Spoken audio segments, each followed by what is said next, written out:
Welcome.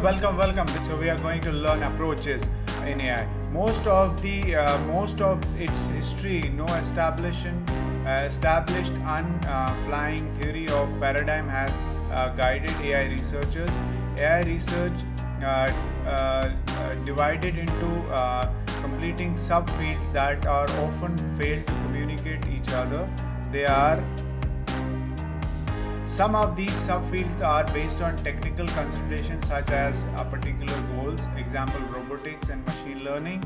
These use of particular tools, logic, artificial neural networks, social factors. For example, particular institutions or researchers, but they also came up from deep philosophical differences led to very different approaches. Okay, in AI. So then the unprecedented success statistical machine learning in 2010 eclipsed all other approaches much that some sources, especially in the business world, use the term artificial intelligence to the meaning machine learning with the neural networks. Okay, and however, the question that have divided AI researchers theoretically have remained unanswered may have to be revisited by the future research. Okay, few of the most long-standing questions that have remained unanswered are these. Should artificial intelligence stimulate natural intelligence by studying psychology or neurology, or human biology as irrelevant to AI research as bird biology to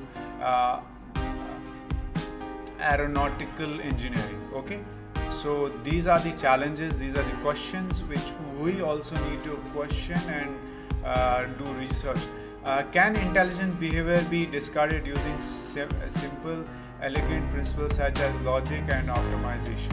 So then or does it necessarily require solving large number of unrelated problems? Can we write programs that find probably correct solutions to given problems? Okay, using symbolic logic and knowledge.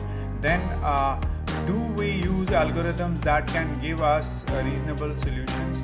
Should AI pursue the goals of artificial intelligence and super intelligence directly, or it better off solving as many specific problems as it can, hoping these solutions will lead to indirect to find the long-term goals? Okay, these are the approaches. So thank you so much, guys. Thank you so much. We'll go to the next video where we'll learn at cybernetics and brain stimulation.